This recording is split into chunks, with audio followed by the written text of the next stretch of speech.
कृष्णा, जय श्रीमन नारायण, श्री कुंज बिहारी, श्री हरिदास। आज के इस वीडियो में हम लोग मोहिनी एकादशी व्रत कथा सुनने जा रहे हैं, तो बने ही रहिएगा इस वीडियो में एंड तक। तो अब हम लोग जो है मोहिनी एकादशी व्रत कथा को प्रारंभ करते हैं। धर्मराज युधिष्ठिर बोले कि हे श्री कृष्ण, वैशाख मास की शुक्ल पक्ष की एकादशी का क्या नाम है तथा उसकी क्या विधि है, सो सब विस्तार पूर्वक कहिए। श्री कृष्ण भगवान बोले कि हे धर्मानंदन, मैं आपसे एक पुरातन कथा कहता हूँ जिसको महर्षि वशिष्ठ ने श्री रामचंद्र जी से कहा था। और श्री रामचंद्र जी बोले, हे गुरुदेव, आप मुझे कोई ऐसा व्रत कहिए जिससे समस्त पाप और दुख नष्ट हो जावे। मैंने जनक नंदिनी श्री सीता जी के वियोग में बहुत दुख भोगे हैं, अतः अब आप कोई व्रत बतलाइए। महर्षि वशिष्ठ जी बोले, हे राम, आपने बहुत सुंदर प्रश्न किया है। आपकी बुद्धि अत्यंत शुद्ध और पवित्र है।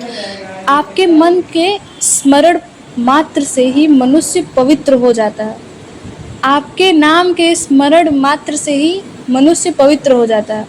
इसलिए आपका यह प्रश्न लोकहित में अवश्य आएगा। वैशाख मास के शुक्ल पक्ष में जो एकादशी होती है उसका नाम मोहिनी है। इस एकादशी का व्रत करने से मनुष्य के समस्त पाप तथा दुख नष्ट हो जाते हैं। उसके व्रत के प्रभाव से मनुष्य मोह जाल से छूट जाता है। अतः हे राम, इस एकादशी का व्रत दुखी मनुष्यों को अवश्य ही करना चाहिए। मोहिनी एकादशी के व्रत में मनुष्यों के समस्त पाप नष्ट हो जाते हैं। अब आप इसकी कथा को ध्यान पूर्वक सुनिए। सरस्वती नदी के किनारे एक भद्रावती नाम की नगरी बसी हुई थी। उस नगरी में सोमवंशीय घृतमान नाम का एक राजा राज्य करता था और उसी नगरी में एक धन धान्य से पुण्यवान एक वैश्य रहता था। उसका नाम धनपाल था। वह अत्यंत धर्मात्मा तथा विष्णु भक्त था। उसने नगर में अनेकों भोजनालय, प्याऊ, कुआं, तालाब, धर्मशाला आदि बनवाए। उसने सड़कों के किनारे आम, जामुन, नीम आदि के वृक्ष लगवाए। उस वैश्य के 5 पुत्र थे। उसका सबसे बड़ा पुत्र अत्यंत पापी था और वह वैश्याओं और गुंडों की संगति करता था। वह अपना समय जुआ खेलने में व्यतीत करता था और वह दूसरों की स्त्रियों के साथ भोग विलास करता था। वह महान नीच था और देवता, पितृ आदि को नहीं मानता था। वह अपने पिता के धन को बुरे व्यसनों में खर्च किया करता था।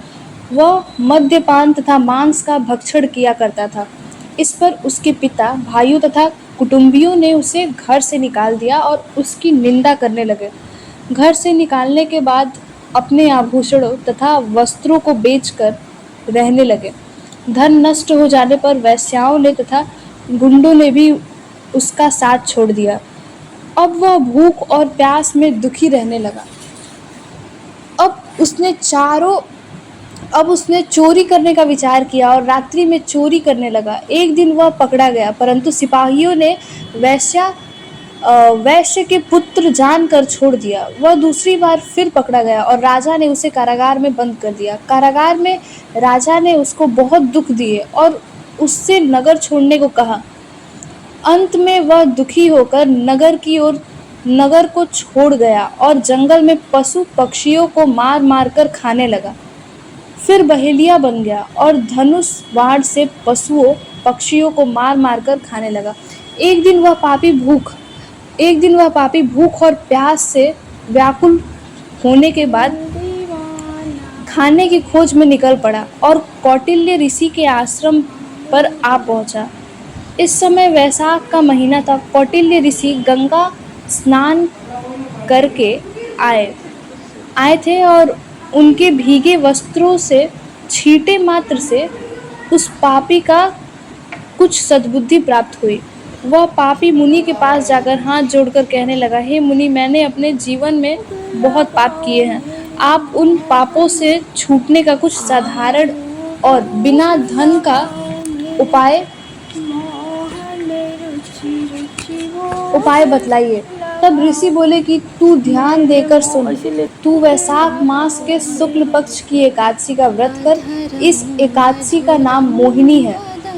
इसके करने से तेरे समस्त पाप नष्ट हो जाएंगे। और मुनि के वचनों को सुनकर वह बहुत प्रसन्न हुआ और मुनि की बतलाई हुई विधि के अनुसार उसने मोहिनी एकादशी का व्रत किया। हे राम जी, उस व्रत के प्रभाव से उसके समस्त पाप नष्ट हो गए और अंत में गरुड़ पर चढ़कर वो विष्णु लोक को चला गया। इस व्रत से मोह आदि भी नष्ट हो जाते हैं। संसार में इस व्रत से अन्य कोई श्रेष्ठ व्रत नहीं है। इसके महात्म्य के श्रवण व पठन से जो पुण्य होता है वह पुण्य 1 सहस्त्र गौदान के पुण्य के बराबर है। तो ये थी मोहिनी एकादशी की व्रत कथा। तो कैसी लगी आप सब लोग को मेरी वीडियो ज़रूर बताएं and thanks for watching my video.